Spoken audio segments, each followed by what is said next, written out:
insightful and meaningful. Just know that this is a topic that requires a tremendous amount of research and effort. So whatever you hear and you have difficulty with, please follow up with him or follow up with anyone. Anything meaningful requires a tremendous amount of effort and time. Without further ado, Rabbi Mizrachi. Thank you very much.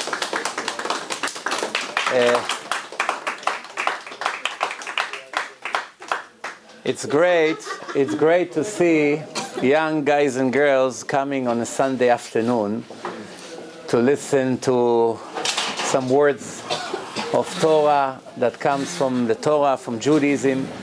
And I'm sure you won't regret it. This hour will be very entertaining, very interesting, and also very valuable for the rest of your life. If you listen to every word I'm going to say, I'm sure you're going to gain some knowledge that can help you very much in the rest of your life. In case you're not aware, today we have more than 80,000 religions and cults in the world. More than 80,000. Is it possible that all of them is the Word of God? Probably not. Did God give different religions 80,000 times? He's playing games with himself? Probably not. The answer is, in that case, he's a Jew who is searching for the truth. Not only a Jew, every person is searching for God. He wants to be close to the Creator of the world, the one who created this beautiful world that we live in, with so many nice things.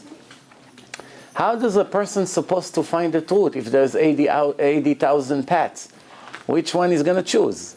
It will take him more than 7 years of his life to investigate even half of them. So by the time he ended, he did not fulfill his mission one way or the other. So it's a lost case. Really nowhere to start. So what's the right logic here? How does a person start his investigation? He goes in the right chronological order. Which religion has the highest chance to be correct? The first one or the last one? The one who started a month ago? Or one who started 3,330 years ago? Trick question, neither one. Huh? So what do you think? First one. We go with the first one. When we review all the other major ones, of course we don't have time for every cult to start investigate them just because it started somewhere. So we go for the main religions, which is Christianity, Islam, Buddhism, Hinduism, Judaism. That's basically the main religions in the world. We find that the first one is Judaism. It's 1,300 years before Christianity started. 1,300 years. It's a long, long time. It's 1,800 years before Islam started. Islam is about 1,400 years old. So it's about 1,900 years before Islam. It's about 800, 900 years before Buddhism. Buddha was 2,400 years ago. So the Torah was published all over the world 900 years before Buddha. So in that case, which religion should we examine first? The truth is, we'll go with Judaism. But it's a much, much easier way. It takes exactly 5 minutes to prove any religion you bring. If a person is knowledgeable in the book, well, if he is not knowledgeable, it may take him a few months to learn the book.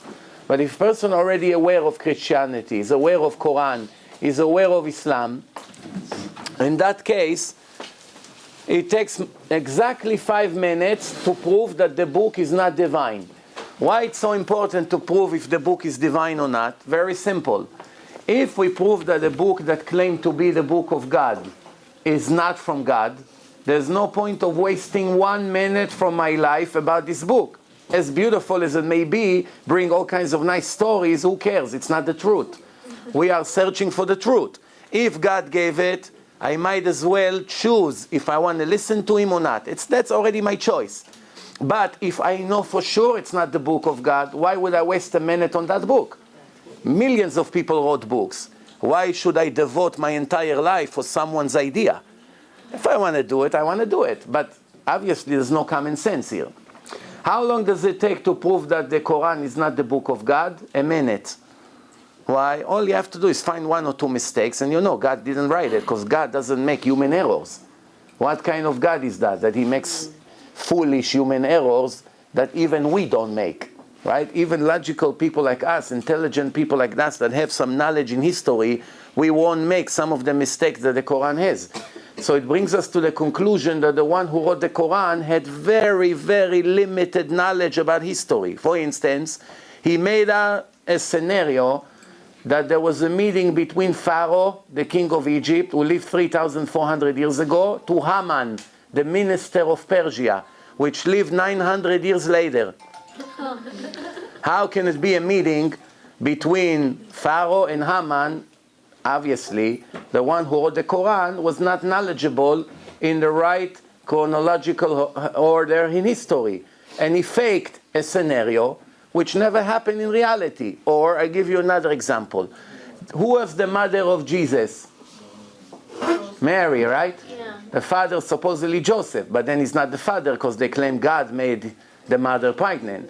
So the question is, how many years ago the story took place? 2,000 years ago. 2,000 years ago. Now we have another story in the Torah that Moses had a brother named Aaron and they had a sister named Miriam. Miriam. So we are talking about two Miriams here. Miriam, the mother of JC, and in English they call her Mary, in Spanish Maria, but it's the same lady. And we have Miriam, the sister of Moses. How many years apart they live? 1,300 years. The sister of Moses, it was before the Exodus of Egypt, 3,350 years ago. When the mother of JC lived, 2,000 years ago. In the Quran, it's the same woman. Which means in the Quran, Moses is the uncle of JC. When he died 1,300 years before JC was born. So this is such ridiculous mistakes that every intelligent human being, after 5 minutes reading this, will say, what am I wasting my time on this? But believe it or not, about 1.5 billion Muslims follow it, and some of them ready to die for it, thinking it's the truth of God. But it takes 5 minutes to prove it's not. We didn't come here to speak about Islam, so let's move on. 2 words about Christianity. I brought you free CDs and DVDs over there, very popular. Thousands of them goes every month, and the website is booming, Baruch Hashem, thank God, every month more and more listeners. You would find it very interesting, and you'll gain a lot of knowledge that is very important to understand the purpose of life, which we're going to speak about now. Christianity, I have a debate with a priest here. You can watch it. It's even have Hebrew subtitle. It's in English. It's a very famous debate. More than 1 million people watch it on the internet. And hundreds of Christians left Christianity, among them 5 priests who were in their church all their life. They kicked it. And now 2 of them are converting. 3 of them became righteous Gentiles without Christianity. They realize it cannot be the book of God. I'll give you an example. Christianity says that the cave of Abraham, Isaac, and Jacob is in the city of Shechem, Nablus. Every fool knows it's in Hebron. Ask every Jewish boy in 1st grade, in yeshiva. Moishi, where is the cave of Abraham, Isaac, and Jacob? In Hebron. Itzi, where is the cave? In Hebron. Every little kid, the little kids with the yarmulke and peos, you ask them, they know. But the writer of the New Testament didn't have this knowledge. He didn't know where Abraham, Isaac, and Jacob, the most important 3 people in history, are buried. He didn't know. And he wrote in Shechem. Then it says in the Torah, now let me explain to you something. All the main religions mentioning the Torah in their book. Christianity, they call it the New Testament. They call the Torah the Old Testament. Why? Why they care so much to talk about the Torah? They are trying to continue where the Torah ended. From the Torah, the Tanakh, the last prophet, the last book of Judaism from 24 books of the Tanakh, of the Bible, is Shir HaShirim, the Songs of Songs. It starts from Genesis and Songs of Song, King Solomon. From then on, they're trying to prove that God gave another book. So if God gave part B, part 2 has to comply with part 1. It's the same writer. He cannot forget what he wrote in part 1, even if it's a human being. Nevertheless, the creator of the world, he knows what he wrote in part 1, right? The Old Testament, the New one. In the New one, it says that Jacob went to Egypt with 75 people. But in the Torah, it says 70. What happened to God? He doesn't remember if it was 70 or 75. This is a human error. Leaves no doubt God did not write this book. He doesn't make such human errors that I wouldn't make. And I'm far away from being God. I wouldn't make those mistakes. Limited knowledge in Judaism, you won't make those mistakes. I give you another example. The New Testament starts with proving the genealogy of Joseph the carpenter. Joseph the carpenter, they're trying to link him all the way to King David. Why they made such an effort to link Joseph the carpenter to King David, who lived about 1,000 years before him? They go about 1,000 years, more than 30 generations. Why? Because in the Torah it says Messiah, son of David, has to come from the family of David, and they're trying to prove that JC is the Messiah. So without linking him to King David, there is no chance that he's the Messiah, and Christianity collapsed before it even started. It's the end of it. It cannot even start, because the whole concept of it, this is the Son of God who will come to redeem the world. He has to be the Messiah. The Torah says Messiah can come only from one family, the family of King David. So they trying to prove Joseph all the way back to King David, and then the story begins. The story is that Joseph get engaged to Mary. They really officially get married, but they don't move in together yet, so no physical relation. He goes away. He comes back after a few months, and he finds that his wife, even though he never touched her, she's pregnant. He asked her, what's going on? I never touched you. She said, no, don't worry, I never cheated on you. I'm a holy woman. God came to me in a dream and made me pregnant. God made me pregnant. First problem is, if that's what happened, we're not questioning now if the story is legit or not. If she had a dream, she didn't have a dream, that's besides the point right now. If it really happened according to what they say, that's a major contradiction. Why? Because they're trying to prove that JC is the son of Joseph that came from the family of King David, and right after that, the next page, they write that Joseph has nothing to do with the baby. You understand what a critical mistake? You're trying to prove to me for a page and a half all the genealogy from King David all the way to Joseph the carpenter to show that he is from the family of King David, Joseph. Fine, Joseph is the son of David, but JC is not his son. Such mistake. They don't have an answer, even the Pope. They don't know what to do. Why? Because it's a first grade error. Now we have another problem. In the Torah that we receive in Mount Sinai in front of millions of witnesses, God said to the Jews that one of the worst sins is to touch a married woman. If a woman is married to another man, he sanctified her, put a ring, he gave her ketubah, what we do in a Jewish wedding. It's actually worse than a murder to go and cheat with this married woman. Even to go with a single woman is a sin. But to go with a married woman, it's a horrible sin. It's almost impossible to correct this sin. That's how bad is this sin. And if the boy is born from this relation, it's a mamzer, it's an illegitimate boy. You cannot marry anybody except one in his status. It's a horrible life for this boy, for the sin of his mother, which is a married woman. So obviously there's no doubt that is one of the worst sins possible in life. Why would God violate that rule? He warned us, the Jews, be very careful not to even touch a finger of a married woman. Don't even look at her. She's not belongs to you. She belongs to her husband. Baal in Hebrew, Baal means few things. Baal means the first one who had relation with her. That means Baal, Boel. Second means owner. That's why he buys his wife, by giving her something and she agreed to marry him. So basically he's buying her to be his wife. This is the transaction here, buying. So he buys his wife to be his, and then one day if they want to get divorced, he releases her by giving her a get. And then she's free to go and marry to whoever she wants. But as long as he did not release her, she cannot have any other man touch her. Why would God come to a married woman and make her pregnant and make the boy a mamzer, an illegitimate boy? He needs the Messiah to be a mamzer? It's the biggest embarrassment in history. So obviously it doesn't make any sense. After warning so many times, don't touch married women, he comes to a married woman in a dream and made her pregnant. Doesn't make any sense. God makes mistakes too, you know? Huh? God makes mistakes too. Well, that's what you say. I did not agree with that.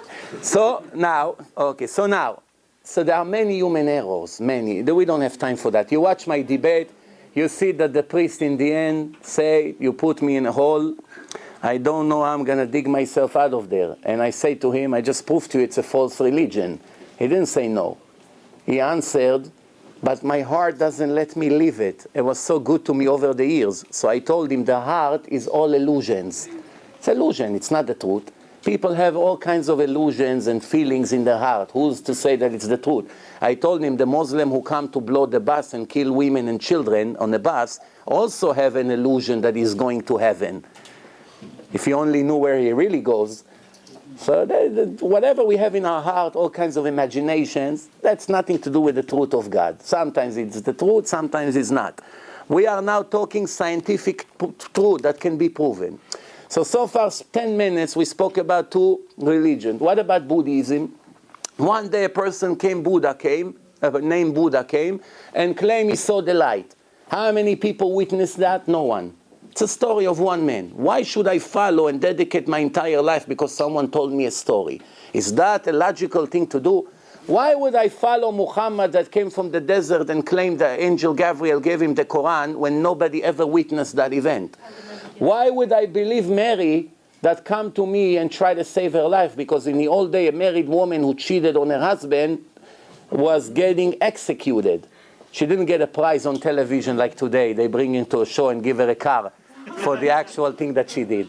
The days were a little bit different. Jews, non-Jews, if a woman cheated on her husband, it's execution, as you can read in the Torah. So the only way for her to save her life was, what? To save her life, to make up a story that she really didn't cheat. So because of her story, a religion of 1.5 billion people would started? How can it be? How they believe such a story of a woman who had all the reasons in the world to lie? But we, the Jews, are a little bit different than what I said so far. What's the difference between us and them? And that would lead me to speak about our purpose in life. We are the only religion. Remember, please do not ever forget what I'm about to tell you. We are the only religion who started in front of millions of witnesses. We didn't believe a story of a person who came from nowhere and told us God spoke to me or gave me a book. No, absolutely not. The opposite. When God came to Moses and he told him, go and save the nation of Israel out of Egypt, they're all slaves, the answer of Moses was, anyway, they won't believe me that you spoke to me. They'll say I'm a liar. And God didn't get angry at him. What did he tell him? They're right. Why should they believe you? Just because you come and say that I spoke to you, they should believe you? No. I will speak to you in public, in front of all of them, when you bring them around the mountain, and after that they'll believe in you for eternity. And that's exactly what happened. Moses brought the nation of Israel 49 days after they came out of Egypt. This is the days now, right now. Passover, it's the Exodus of Egypt, was a week ago. Now we are counting 7 weeks to Shavuot. We're getting to the holiday of Shavuot. That's the acceptance of the Torah. The nation of Israel, in a third day, early in the morning, Moses gathered them around the mountain, fire, a blow of a shofar, siren, the land was shaking, and everyone stood and saw the huge cloud, and the holiness of God came down on the mountain, and the first 2 commandments was read loudly to the entire nation.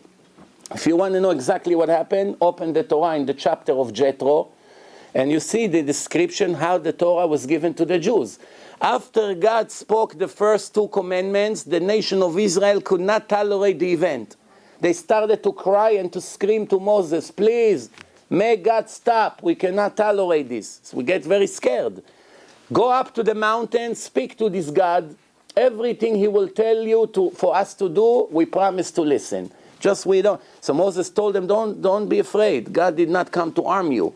He only tests you to see if you're loyal to him and you follow his truth. And that's how Judaism started, in front of millions of witnesses. Now you may come and say to me, beautiful story you just said. I don't believe one word of it. You made it up.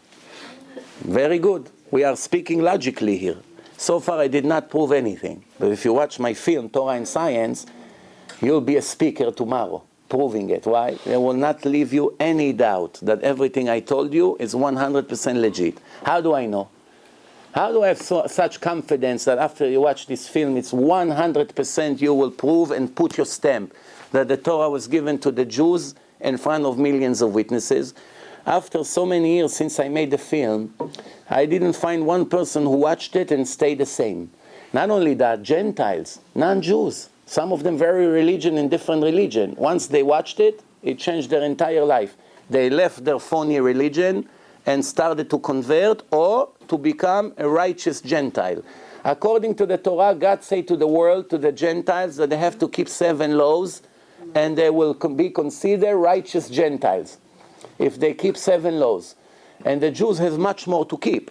But the reward and the punishment of a Jew is much bigger than the Gentile. The Gentile who keeps the laws is subject to a reward, a much lower reward, but also a much lower punishment.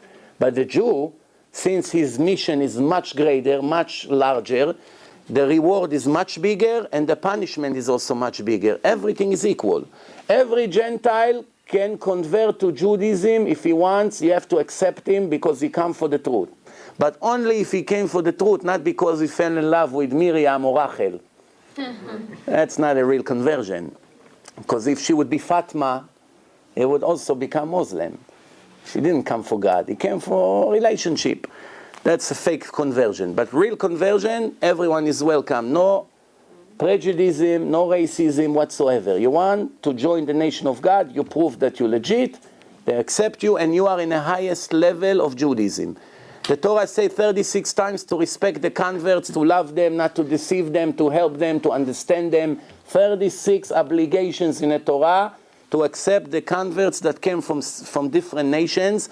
Why? Because it's a new beginning for them. They need the help. Don't ignore them. Be nice to them. Have patience to them. Of course, don't take advantage on the ignorance, etc., etc. Now we move on to the most important thing that we have to speak about tonight. After God gave the Torah, one of the proofs that I use in my film is, because every one of you know that to be religious is not so simple. If a person is free to do whatever he wants, he gets up whenever he wants, he eats whatever he wants, he goes out with whoever he wants, he steals, he cheats, he lies, he curses, he dresses the way he wants, he does whatever he wants. Sabbath is a regular working day for him. He's not modest, his wife is not modest. Nothing in his life matters. He lives 100% free to do whatever he feels like. Taking a person like this and convincing him to change his lifestyle completely from A to Z, that he's going to follow all the rules of God in the Torah, is not exactly an easy mission to do. However, we have to ask ourselves how an entire nation overnight became ultra-Orthodox. They came out of Egypt, 210 years of slavery, and all of a sudden everyone became religious according to the rules of Torah. When I come to you today, and I brought a book with me, and I claim that God gave me this book to pass it to you, right away you will say, this guy is dreaming. He came to waste our time here on a Sunday afternoon. What are we doing here? This guy is crazy. We came in such pouring rain. He's giving us this book. What's going on here? And then I say, wait, before you criticize me, here, just read 1 page from the book. Before you criticize me, give me 5 minutes. 5 minutes, that's all. And you read in the first page that all of you heard me and God speaking. If it didn't happen, what would you do to me? Kick me out of the window. This guy is hallucinating. He has the nerve to give us a book claiming that all of us heard him and God speaking. So right away you say, I'm here, we are all here, we never heard you speaking to God. You're a liar.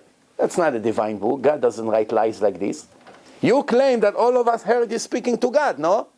We never heard you. If you didn't hear me, the Torah finished before it started. Who would become religious according to the rules when they find a first lie in the first page? Anyone would agree to listen to me another minute after they find such a lie?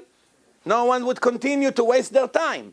But if you see that it says that all of you heard me and God speaking, and it really happened, remember, if one of you did not hear, everyone heard. But one of you would raise his hand and say, excuse me, they claim they heard you speaking to God. Very nice. I'm here also. I did not hear you speaking to God. That will be the end of it. Why? Because in the Torah it says all of you with no exception, even the deaf people, all of you, that particular moment, heard me and God speaking. That's what it says in the Torah. And they all agree to accept the Torah. But it gets much better. It says over there, all the 100 miracles that happened to them from the time they came out of Egypt until now. Bread is falling from heaven, the ocean split, the Egyptian drowns in Egypt, bloods all over, frogs, every firstborn in Egypt died, all these strange things. Many of them are against all odds. Who would believe? Even in Hollywood, you don't have such miracles in their movies. Too many miracles in one movie, nobody will pay attention to this movie. We have 100 miracles, each one of them is against all odds. And yet, I'm coming to fool you, right? If I'm a faker, and I want all of you to listen to my words, and I claim that I'm the prophet of God. Now, I'm giving you this book, and you read in the book that I, with the help of God, made to you 100 miracles in the last year. If one of these miracles didn't really happen to you, all of them did happen, one did not happen, you would raise your hand and say, I'm sorry, it's true that we were in Egypt, it's true the ocean split, it's true that we have bread falling, it's true. But blood, we don't remember that we saw blood all over the Nile. We didn't see blood. One mistake would make the book not divine. It's a human error. One human error, the book became a toilet paper. It's either the book of God or toilet paper, no in between. You understand what I just said or no? Again, let me repeat myself. If you find one mistake in a book, you cannot rely on the rest of the book. Why? Because God doesn't make such mistakes. If God said that he took us to the Dead Sea and he split the water for us and we went through and it didn't happen to us, I would raise my hand and say, excuse me, Moses, you're a nice person, but you told us all these fairy tales. I didn't see the ocean split. We were not even in Egypt. What slavery are you talking about? What every firstborn died in Egypt? Who is Pharaoh? What happened in Egypt? We don't know. Where do you brought this story from? Now, do you think that Moses was such a fool to make up such a Hollywood movie and come to sell it to you like you, the actors in a movie? Who would come to a group of people, millions of people, and claim, I did this for you, and did, and this, and this, and this, and this. For 1 hour, I'm describing all the miracles I did to you in the last year, and none of them happened. And I want you to be religious. What's my chance? You'll stone me to death in 1 minute. So this guy is crazy. Put him in a mental house. So far, makes sense what I say or no? Yes. Very good. Let's move on. So why God created the world? Why God created the world? Why does he need us here? Does he need something from us? Is he incomplete without us? If we keep the Sabbath, it makes him happy, and if not, it makes him upset and depressed. What exactly is happening in this creation? Every creation has a purpose, you understand? Nobody ever made anything without thinking first what he needs. I need to sit, so I created a chair. Why did I make the chair 4 legs? If it would have 3, it would defeat the purpose of the chair. It's a waste of time. 3 legs. Fall down. Cannot sit. Why I can lean back? That my back won't hurt after 5 minutes. I cannot lean back. It's not comfortable. Why this one is tilted like this? Because when they put the Torah, it should be easy for the one who reads to read. It will be straight. It's very hard to see. But if it goes like this, very easy. Why it's in this height? Why it's not like this? Because they won't be able to read. Everything, it's first comes the plan, then comes the actual creation.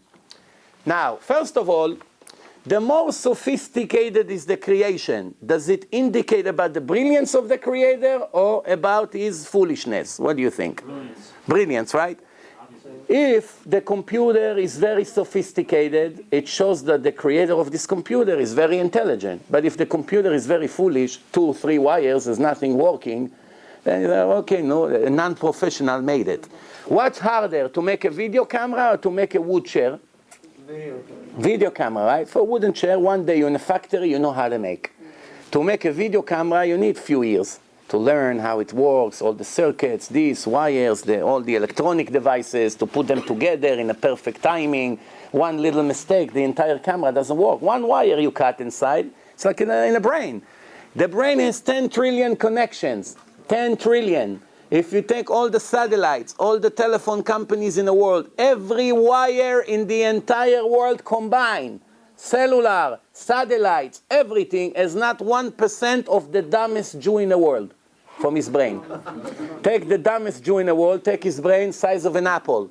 80% of that is liquid. So get rid of the liquid. So the brain of a human being is like 2 fingers. This is what it is. That's the human being really. If you take all the wiring from the brain, get rid of all the liquid, the size of an apple became like one slice. That's it. So now let me ask you a question. If you take the entire network of telephones and satellites and cables, everything combined will not be 1% of a brain of one human being. Multiplied by 7 billion people who walks in the streets of the world. That's a very serious creation. Now that's not only that. You have 2 million different species that we know them by name. 2 million different species, lion, tiger, elephant, 60 different kinds of bees. Who knows? It's a huge list. And each one of the species have billions or trillions of creatures. And all of them have brains, and stomach, and lungs, and wings, and veins, and blood. You know, it's a very sophisticated creation. It's very not logical to think that something like this became out of a random explosion. Why? If I come to you and I say I walked on the street on my way here, I was in a rush, just when I walked by the garbage can, I heard an explosion. I got very nervous. I saw pieces are flying from the garbage can in the air like this. And all of a sudden, I saw a glass coming from out of nowhere, and the chain, all the pieces all connected in the air, and the glass was right into place, and the battery went in, and the cover came in, and it came like this, and here is a watch from an explosion. Would I be able to give another lecture ever? So you're laughing at me, but you're much worse than me. Why? You believe all this nonsense that the professors been selling you in colleges every day, every hour, all over the world. What do they say? The world came out of an explosion, the Big Bang. Fine, Big Bang. But who designed the Big Bang? Who? Who designed it? An explosion, boom. No? Can you throw a bomb and something will come out of it? Take 100 coins and throw it on the floor. Let's say it came in a certain shape.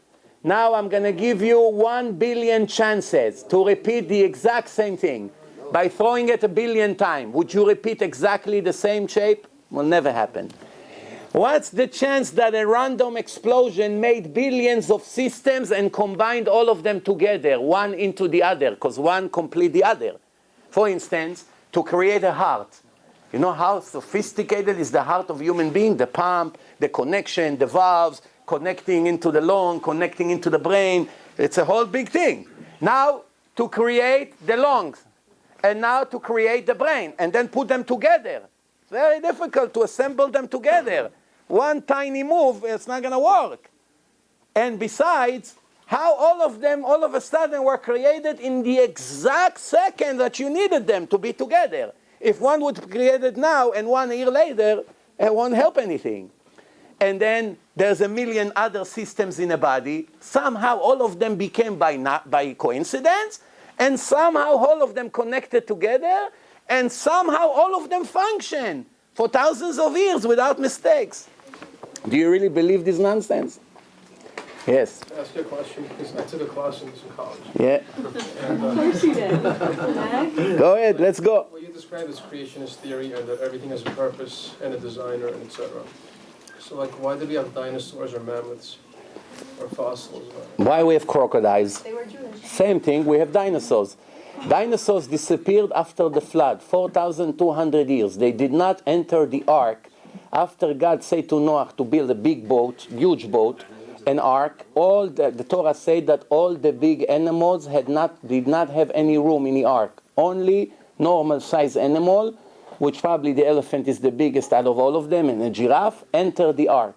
All the huge animals, such as dinosaurs and others, did not enter the ark. You find their bones in archaeology, and it's no contradiction to the Torah. The Torah says God created the huge crocodiles, which leads us to believe that he's speaking about dinosaurs. Remember, dinosaurs is a modern word. The Torah was 3,300 years ago. And crocodiles and dinosaurs have similarity. They look alike, and they have the same idea with legs and all that. So, yeah, there was big animals. There's not contradiction. The Gemara speaks about huge animals. So I don't see why people hold dinosaurs as a contradiction to Judaism. The opposite. It's the opposite. It's thousands. Huh? A dinosaur is not millions of years old. Not millions of years old. I tell you what, I don't want to get into this subject because it will take 4 hours.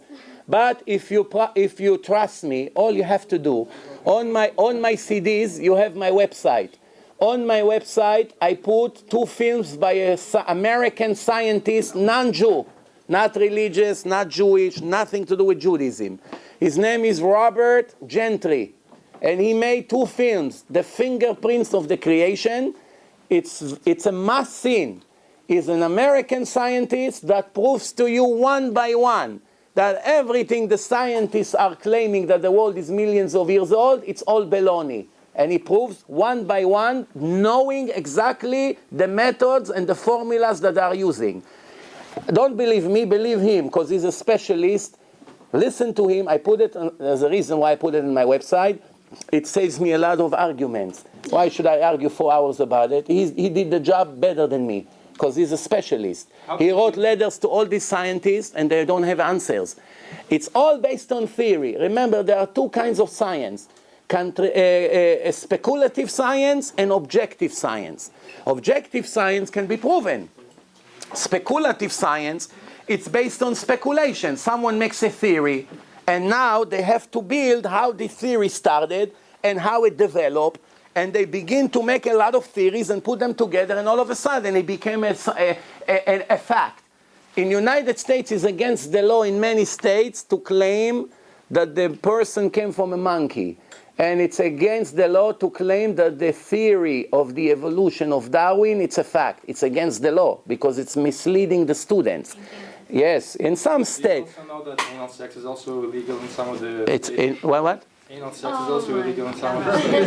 Just because it's illegal doesn't make it right. We got a bunch of... No. Let me explain to you what's the difference. Let me explain to you what's the difference. No, hold on.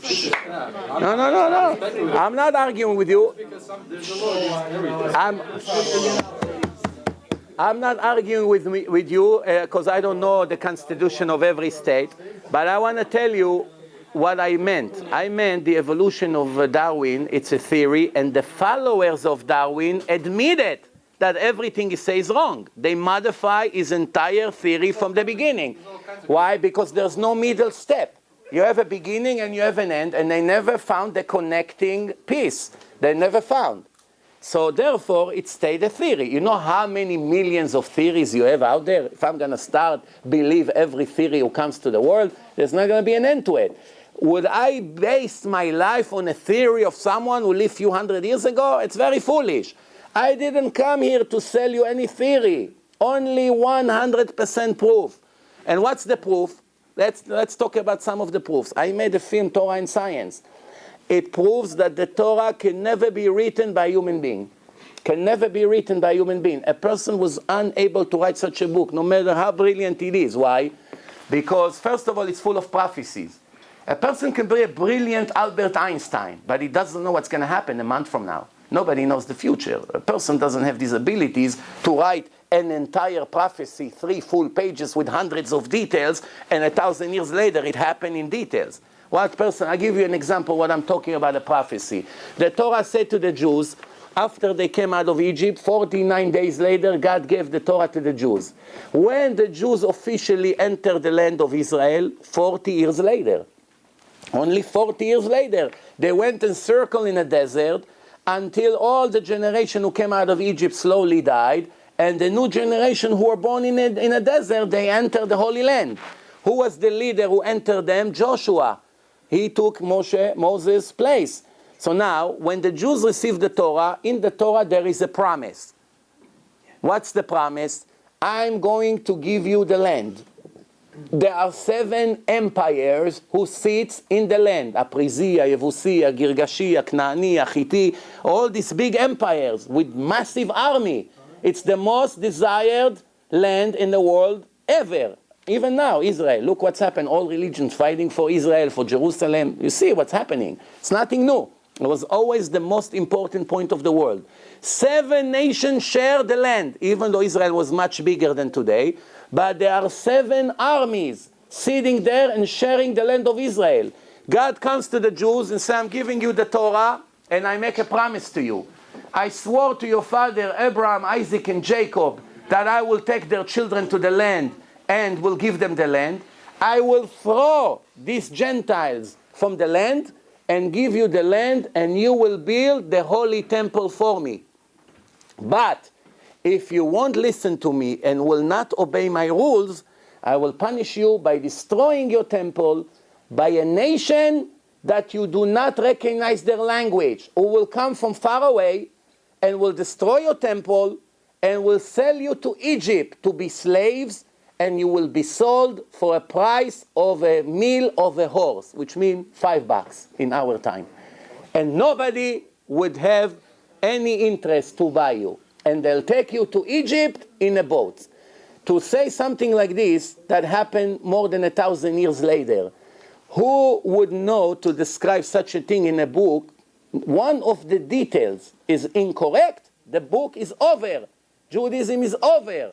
And listen what happened. The Jews enter the land and they build a temple. One day the Roman came from Italy, from Rome.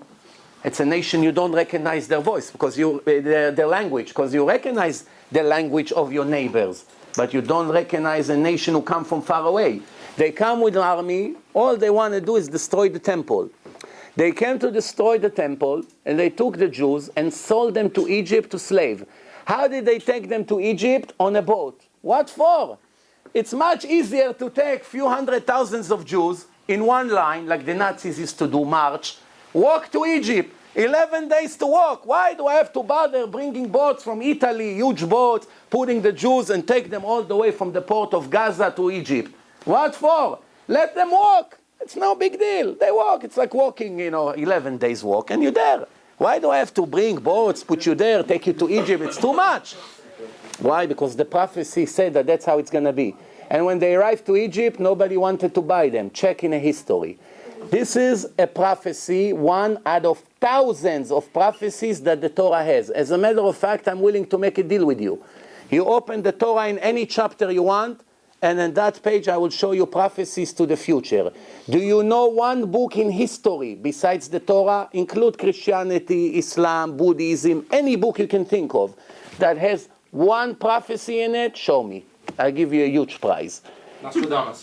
Nostradamus, let me tell you, my friend, Nostradamus did not make even one prophecy. 2 words he say, and then the world made him a prophet. He said the word Hitler, and everybody changed it to Hitler. Oh, there's a bunch of things. Wait, go and check. I check. What do you think? I'm speaking to people so many years. No, listen. And he said there will be a person, a leader with a birthmark. And they found Mikhail Gorbachev that has a birthmark on his head, and they did, Nostradamus is a prophet. That's not a prophecy. Let me tell you something. If I come and say to you in 30 years from now, in the year 2040, in 5th Avenue, between 2 o'clock to 3 o'clock in the afternoon, I will pass more than 500 yellow cabs in 1 hour. And then in 2040, somebody read my book and said, oh, this guy was a prophet. How did he know? Look, we're standing here in Manhattan today, 30 years later, and more than 500 cars pass by. Is that an indication that I'm a prophet? If I write 1 million words and 2 of them somehow are similar to something that happened in the future, that's a prophecy. I'm talking to you a prophecy that it's against all logic, against all odds. Nobody can imagine it. And it's described in a full 2-3 pages in details, hundreds of details, one after the other. That's a prophecy that nobody could dream about it. If I'm coming today and tell you in 1,000 years from now, in one day between 2 and 4, it's going to be a pink rain coming down. Not regular rain, pink rain. And then I was right, then I'm a prophet. Because there was no way to predict such a thing. But if I come and say to you, in 8 years from now, United States will have a nuclear facility on the moon. And then 8 years later, they really build a nuclear facility on the moon.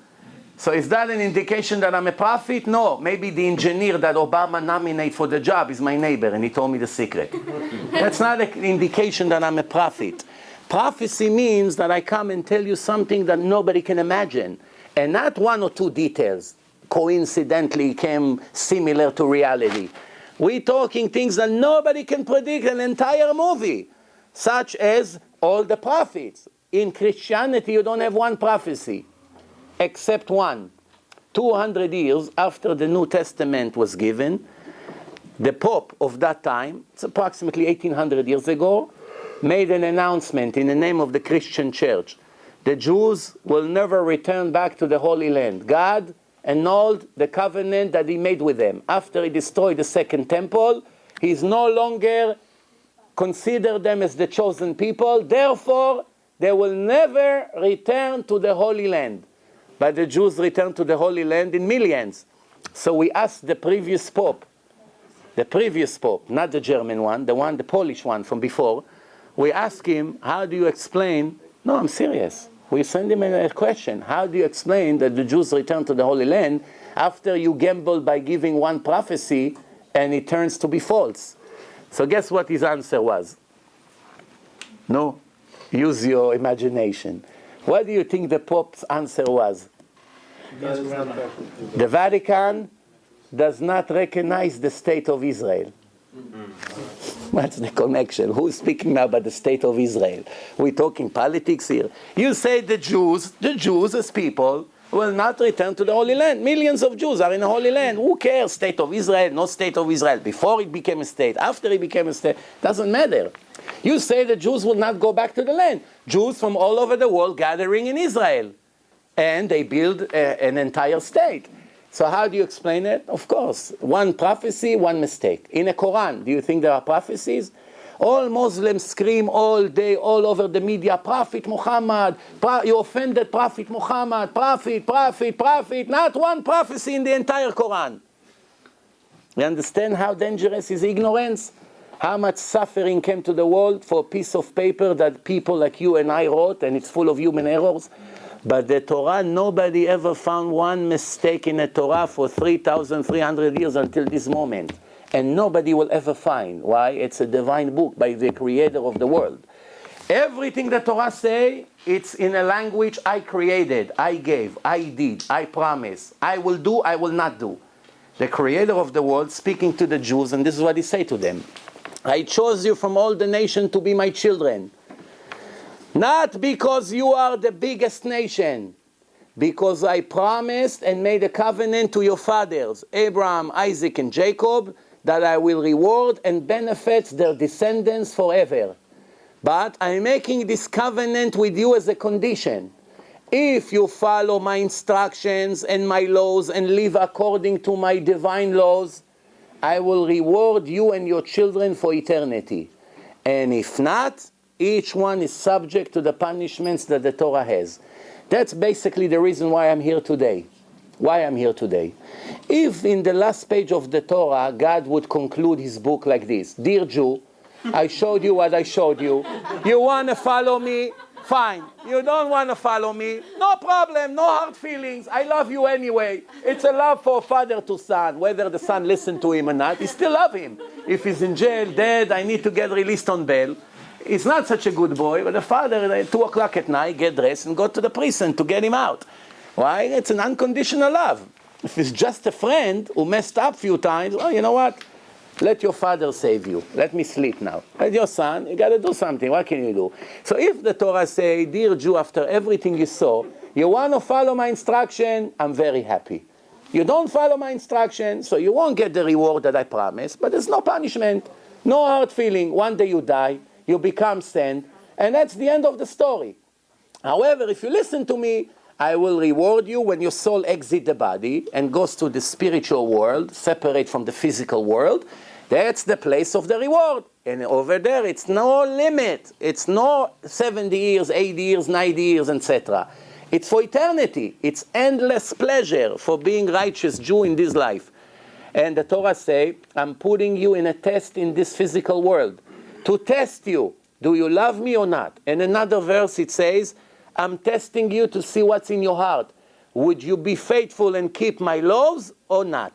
And another place he say, I'm strict with you like a father is strict with the son because I love you.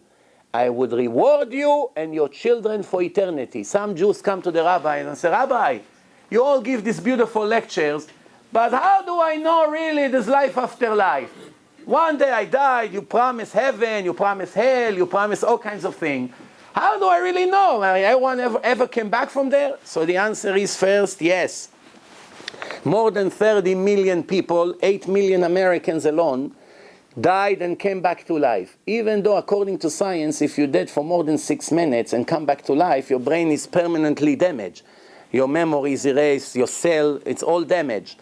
But somehow, there's an exception to the rule. There are people who died for more than 6 minutes, no oxygen, no brain waves, no pulse, no feelings. You can burn them with a cigarette, they don't make a beep.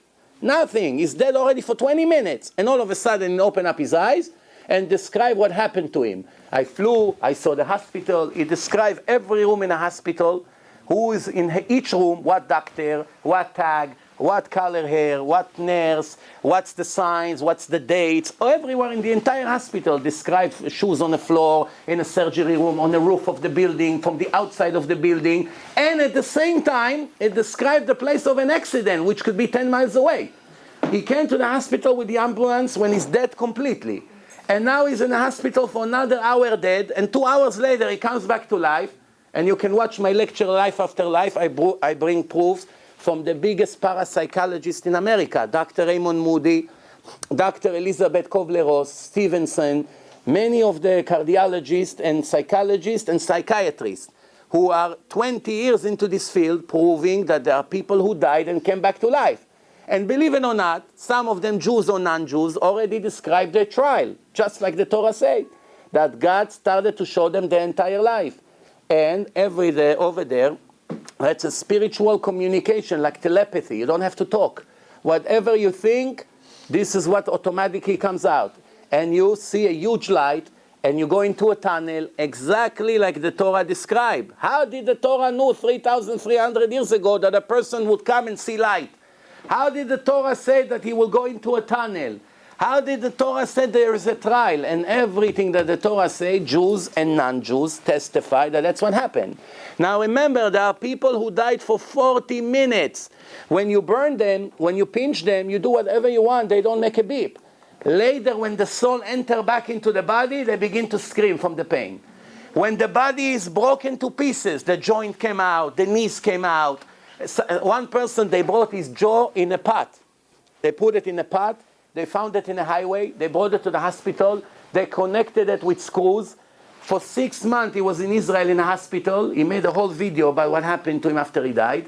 And they put everything together. And then when he came back to life, after receiving all this morphine, he was dying from pain. But all the time he was dead, he didn't feel anything. Why? Because the soul was out of the body. When the soul is in the body, you remember, you function, you have your intelligence, you have your knowledge, everything is there. When the soul comes out of the body, you have everything, but you have nothing. Your memory doesn't work, your intelligence doesn't work. When Albert Einstein died, they searched for all his knowledge in his brain. But all they saw, it's a piece of meat that you can slash it to slices and sell it by the butcher for 99 cents. You know, in Israel, they sell the brain of the cow in some places. So they put it in a nice pack. If you take a brain of a person and put it $9.99 a pound, put it next to the cow, nobody would know the difference. Where is the intelligence? Where is the knowledge of Albert Einstein? In this piece of brain? Do you really believe it's in a body, in a physical body? Of course not. Let me give you another example of a body and soul. When a person goes to dream, when he falls asleep and he dreams, scientists prove that the longest dream is 9 seconds. That's it. 9 seconds. Some electric in the brain, some waves, some excitement. The pulse go a little bit faster, and a person wake up and begin to cry and to scream. His wife asking him, "What's happened? What happened?" He begin to describe 6-month nightmare. Conversation. The Arabs took him. They put him in Gaza. They beat him up. You dirty Jew. Every day that. Wait until we see what we're gonna do to you. All of a sudden, he wakes up. He begins to cry. His wife says, "What happened, Moshe?" So I have no idea. They took me, they put me in Gaza every day, or beating me up, cursing me in Arabic. She said to him, "How exactly did 6 months enter in 9 seconds? How?" The answer is, when the soul exits the body, it's no longer subject to the law of physics. Only where material exists, time exists. Remember what Albert Einstein said? Where you have material, you have time. No material, no time. Albert Einstein got the credit for it but the one who wrote it 700 years before him is the Ramban, Rabbi Moshe ben Nachman, one of the greatest Jew ever lived. He wrote it in Barcelona, in Spain. He's a big Kabbalist. He wrote, time exists where material exists. No material, no time. Albert Einstein, 700 years later, got the credit. It's all documented today. But 700 years ago, the colleges don't know the Ramban so well. Some know, some don't. But it's in Judaism. There's nothing new but what he said. Whatever the Torah say, when you have material, you have time. This is what it means, the first verse in the Torah, Bereshit bara Elokim ta shamayim ve'et haaretz. All the commentators explain that's the creation of time. Once material was created, the first second, time began.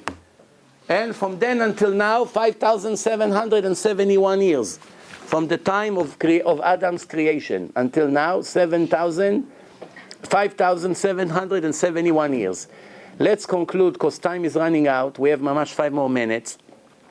So in that case, what's the purpose of life? The answer is, many of us think that we came to this world to eat, to drink, to have a relationship, love, hate, or making money, nice cars, nice watches, etc.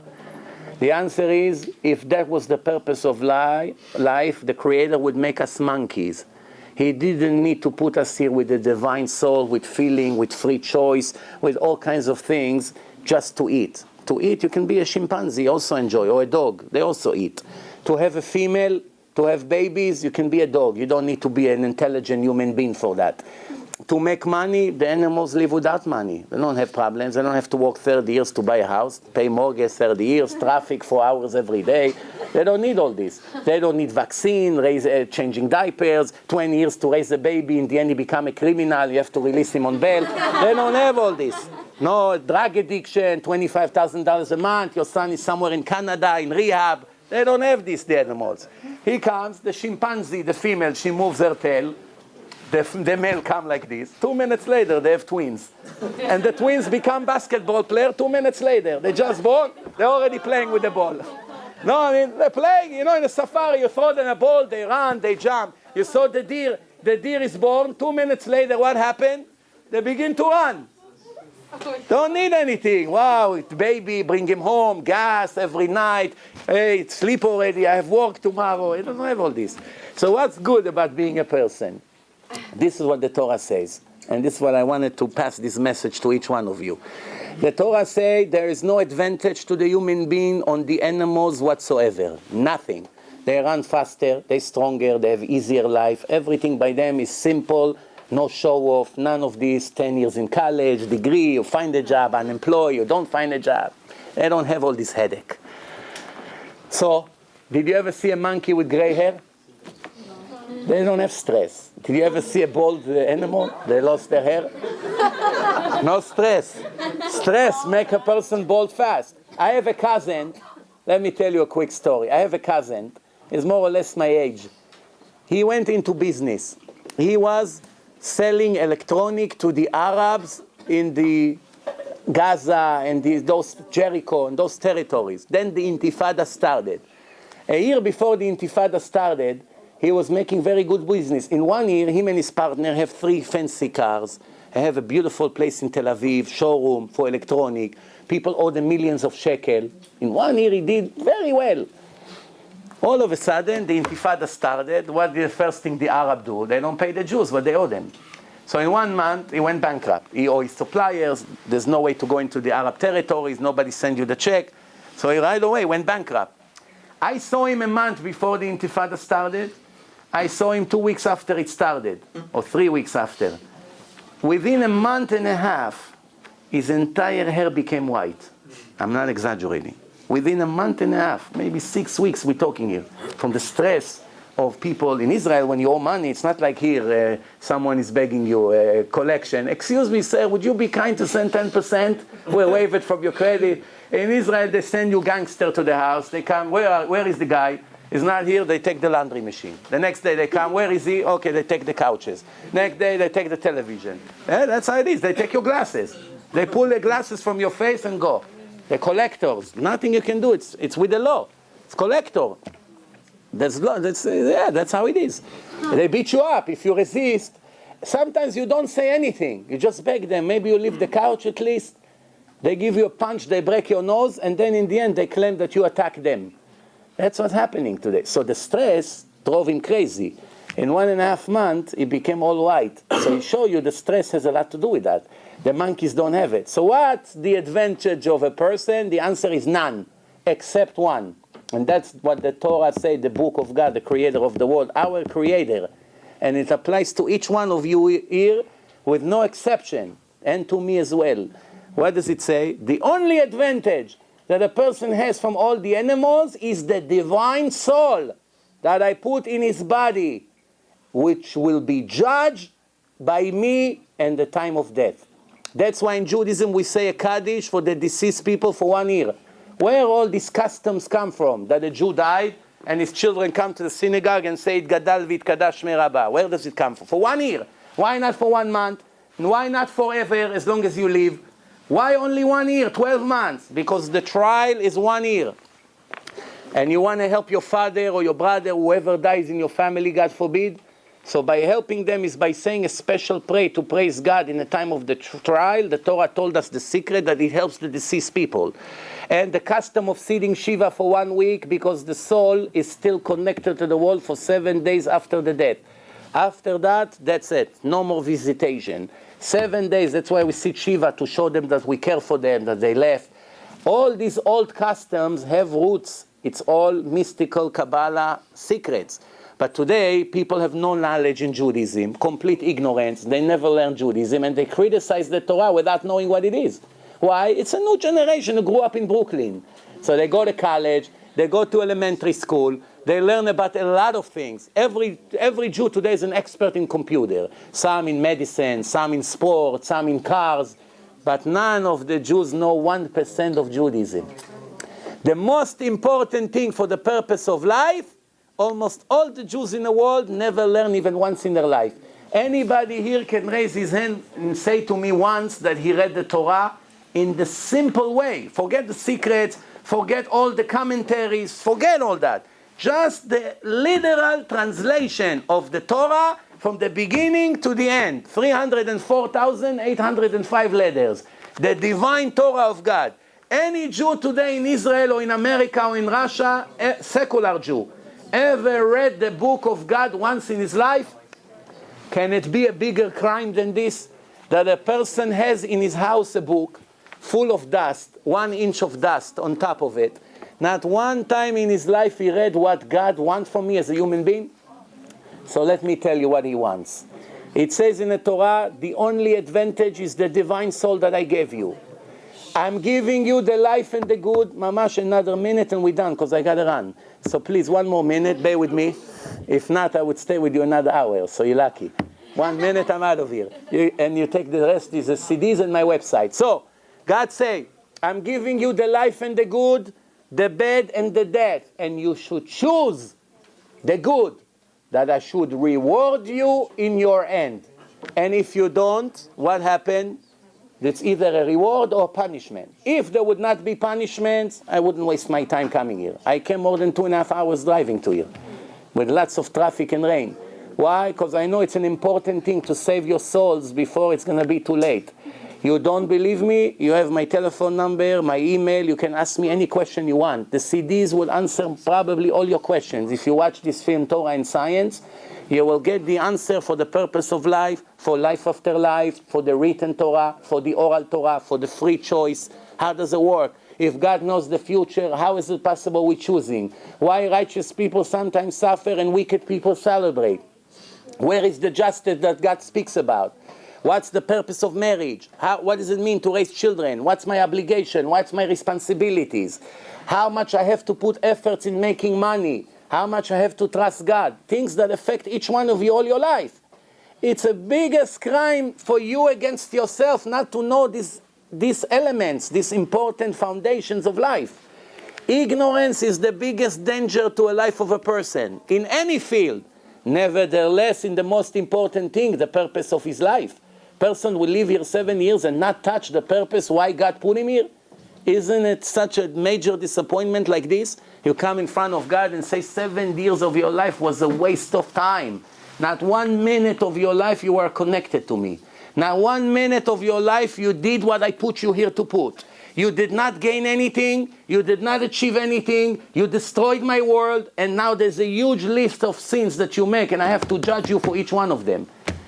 When you're going to wake up over there, you're going to remember this Sunday here and say, why didn't I listen? Why didn't I grab a CD? I hope you'll be clever enough to trust me that I'm not telling you stories and watch the film. What I can do in 1 hour, it's very limited. I only give you a touch of each. Go into my website. There's 1,000 lectures. There's in our Facebook, we have more than 2 million views every month. It's very interesting, I promise you, in English, in Hebrew, even in Russian, some of the lecture translated. But please do not waste the opportunity that you have. No, we'll take a question or two. Yes? So is the idea then that the world is just like God created a world that's either like Jews and then just Gentiles? Because then you just prove that in reality, like Christianity, Islam, all those religions are not a word of God. So then there's only one truth, one religion. The rest is all nonsense. It's people made it up. But wait. Jews and Gentiles? Yes, but the Gentile, a righteous Gentile is better than a wicked Jew. Which means a righteous Gentile has to keep 7 laws and is subject to heaven. If he wants a harder test, it's in his hand. He comes, he converts.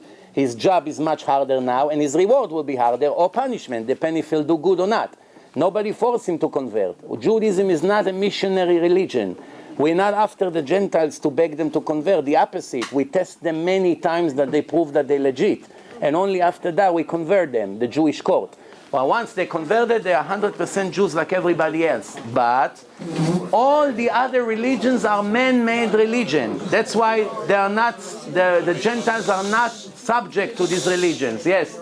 Yes? Okay, so every Jew right there has to have a DNA. Every Jew that's not a convert will have a special DNA, correct? Every Jew that is not a convert, Right. yes. So how does that convert like every other Jew? First of all, DNA has nothing to do with the soul. DNA is a physical thing. You can have a Jewish DNA and you're 100% a goy. Why? Because it came from your father and your mother is Christine. So if your mother is Christine and your father is Moshe, you got the DNA of Moshe. Maybe Moshe is a Kohen, so you have the DNA of Aaron, the brother of Moses, but your mother is Christine and your soul is not a Jewish soul. So DNA has nothing to do with your Jewish soul or non-Jewish soul. Any more questions? Yeah, but is this a God's word, or it is just later people come up with that and say, yeah, like if your mother is a Jew, you would... No, it's divine. The Torah says, Abba min hagoya karui bna. Yeah, because the Torah refers, when Jews had relation with a non-Jewish woman, the Torah called the kids her kids, not your kids. Yes. Not only that, the truth is that if a Jew had a kid with a non-Jewish woman and 20 years later that daughter wanted to convert, a Jew can marry his own daughter, biological daughter, because she's not his daughter according to the Torah. But the rabbis do not allow it, because then the Gentiles will say, what kind of nation is this? They marry their own daughters. But when God said to you that if your wife is not Jewish, the kids are not Jewish, he did not joke. It's 100% that if your wife is Christine and you call your daughter Jennifer, this Jennifer is a Goya, is not a Jew. So one day this Jennifer will be 20 years old and she wants to convert. You can be 40, she can be 20, you can marry her and it's not a sin. Why? Because she's really not your daughter. And Jews do not understand that. It is in the Torah. But the rabbis do not allow it. So one way or the other, it's not allowed. Any more? Last question. No? Yeah. No more prophecies. Why did it end already? No more prophecies, because in the Torah it says that one point the level of the sins of the Jewish nation will be so high that God say, and at that day I will hide myself from them. I will hide my face and they will not see my supervision on the creation. In Hebrew it sounds like this. Bayom ha'u aster astir panai mehem. Why? Because they betrayed me so much. Now the miracles will all be hidden in nature. But up to 2,000 years ago, the miracles were clear. But the level of the idol worshipping also was very high. Because not to ruin the free choice. When the miracles of God were revealed and clear, the idols also had power. Today, it's very hard to find the miracles of God. Therefore, the idols also don't have any power. It's all equal, 50-50. It's a matter of if you choose the truth or not. Thank you very much again.